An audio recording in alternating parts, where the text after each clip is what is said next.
আচ্ছা, রমজান মাসে আমরা যে রোজা রাখি এটা তো শুধু একটা আধ্যাত্মিক বিষয় না, এর পেছনে কিন্তু গভীর বিজ্ঞানসম্মত শারীরিক উপকারিতাও আছে। চলুন না আজ এই অসাধারণ ব্যাপারটা নিয়েই একটু বিস্তারিতভাবে কথা বলি।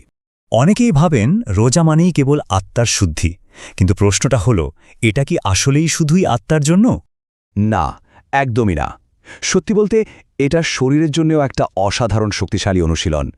আধুনিক বিজ্ঞান এখন এটাই বলছে যে দিনের নির্দিষ্ট একটা সময়ে খাবার আর পানীয় থেকে নিজেকে বিরত রাখাটা আমাদের শরীরকে ভেতর থেকে সারিয়ে তুলতে দারুণভাবে সাহায্য করে।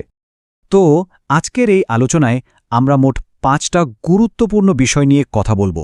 আমরা দেখব কিভাবে রোজা আমাদের শরীরের ডিফেন্স সিস্টেমকে আরও মজবুত করে, কিভাবে এনার্জি আর ব্লাড সুগার কন্ট্রোল করে, আমাদের হার্ট আর ব্রেনের জন্য এটা কতটা উপকারী, ওজন নিয়ন্ত্রণে কিভাবে সাহায্য করে, আর সবশেষে আমাদের পরিমিতি বোধের গুরুত্বটা শেখায়। চলুন আমাদের প্রথম পয়েন্টটা দিয়েই শুরু করা যাক, কিভাবে রোজা আমাদের শরীরের রোগ প্রতিরোধ ক্ষমতাকে আমাদের ভেতরের গার্ডদের আরও শক্তিশালী করে তোলে। দেখুন, যখন আমরা রোজা রাখি তখন আমাদের শরীরে ইনফ্লেমেশন বা প্রদাহ তৈরির উপাদানগুলো কমতে শুরু করে।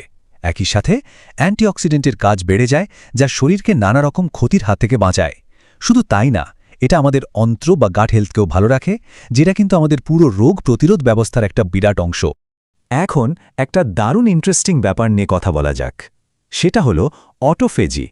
রোজা রাখার সময় আমাদের শরীর এই অটোফেজি সুইচটা যেন অন করে দেয়। সহজ কথায় বললে এটা হলো আমাদের কোষের নিজস্ব একটা স্মার্ট ক্লিনিং সার্ভিস বা রিসাইক্লিং সিস্টেম।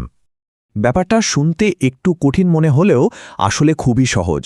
আমাদের শরীর প্রথমে তার পুরনো বা ড্যামেজড কোষগুলোকে খুঁজে বের করে, তারপর সেগুলোকে ভেঙে ফেলে, আর সেই ভাঙা জিনিসগুলোকেই আবার ব্যবহার করে একদম নতুন শক্তি আর সুস্থ কোষ তৈরি করে ফেলে।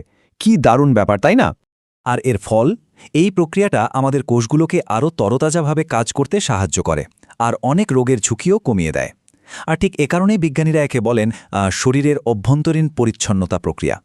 তো শরীরের এই পরিষ্কার পরিচ্ছন্নতার পাশাপাশি রোজা আমাদের এনার্জি ম্যানেজমেন্টের ক্ষেত্রেও একটা বিপ্লব এনে দেয়। এর সবচেয়ে বড় একটা উপকার হলো এটা আমাদের ইনসুলিন সেন্সিটিভিটি বাড়াতে সাহায্য করে। ইনসুলিন রেজিস্ট্যান্স জিনিসটা কি? এটা হলো এমন একটা অবস্থা যখন আমাদের শরীরের কোষগুলো রক্ত থেকে চিনি নেওয়ার জন্য ইনসুলিনের ডাকে ঠিকমতো সাড়া দেয় না, যার ফলে টাইপ 2 ডায়াবেটিসের ঝুঁকি কিন্তু অনেক বেড়ে যায়। রোজা রাখার সময় তো শরীর বাইরে থেকে কোনো নতুন চিনি বা শক্তি পায় না, তাই না? তখন শরীর কি করে? সে প্রথমে তার জমে থাকা সহজলভ্য গ্লুকোজকে ব্যবহার করে, আর সেটা শেষ হয়ে গেলে সে হাত দেয় তার জমানো চর্বির ভাণ্ডারে। শরীরের এই যে ফুয়েল সুইচ করার ব্যাপারটা, এটাই কিন্তু ইনসুলিন রেজিস্ট্যান্স কমাতে দারুণভাবে সাহায্য করে।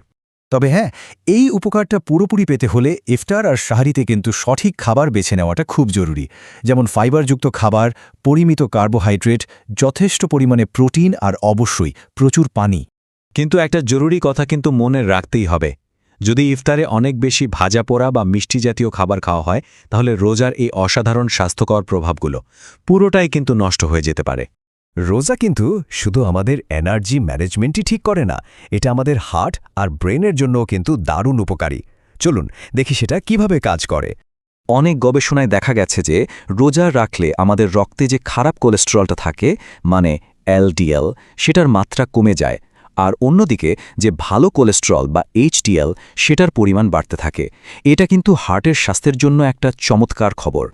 শুধু তাই না, যদি সঠিক খাদ্যাভ্যাস মেনে চলা যায় তাহলে রোজা কিন্তু ব্লাড প্রেশার কন্ট্রোলেও সাহায্য করে। ফলে আমাদের হার্টের উপর চাপ কমে আর সেটা আরও সুস্থ থাকে। তবে হ্যাঁ, এখানে একটা বিষয় কিন্তু অত্যন্ত গুরুত্বপূর্ণ। যাদের আগে থেকেই হার্টের সমস্যা বা হাই ব্লাড প্রেশার আছে, তাদের জন্য রোজা শুরু করার আগে একজন ডাক্তারের সাথে কথা বলে নেওয়াটা কিন্তু মাস্ট। আচ্ছা, এবার আসি ব্রেইনের কথায়। রোজা রাখলে আমাদের মস্তিষ্কে BDNF নামে একটা জাদুকরী প্রোটিনের উৎপাদন বেড়ে যায়। এই প্রোটিনটাকে বলা যেতে পারে ব্রেইনের কোষের জন্য এক ধরনের ব্রেইন ফুড বা সারের মতো। এই BDNF আমাদের স্মৃতিশক্তি, মনোযোগ আর মেন্টাল ফোকাস বাড়াতে সাহায্য করে। এ কারণেই কিন্তু অনেকেই রমজান মাসে আগের চেয়ে অনেক বেশি ফোকাসড আর মানসিকভাবে তরতাজা অনুভব করেন। এবার আসি খুব পরিচিত একটা বিষয়। রোজা কিন্তু ওজন কমানোর একটা খুব স্বাভাবিক আর কার্যকর উপায় হতে পারে, যদি এর সাথে সঠিক খাদ্যাভ্যাসের একটা কম্বিনেশন ঘটানো যায়। যেহেতু রমজানে আমাদের খাওয়ার সময়টা নির্দিষ্ট, তাই খুব স্বাভাবিকভাবেই সারাদিনের ক্যালারি ইনটেক কন্ট্রোলে চলে আসে।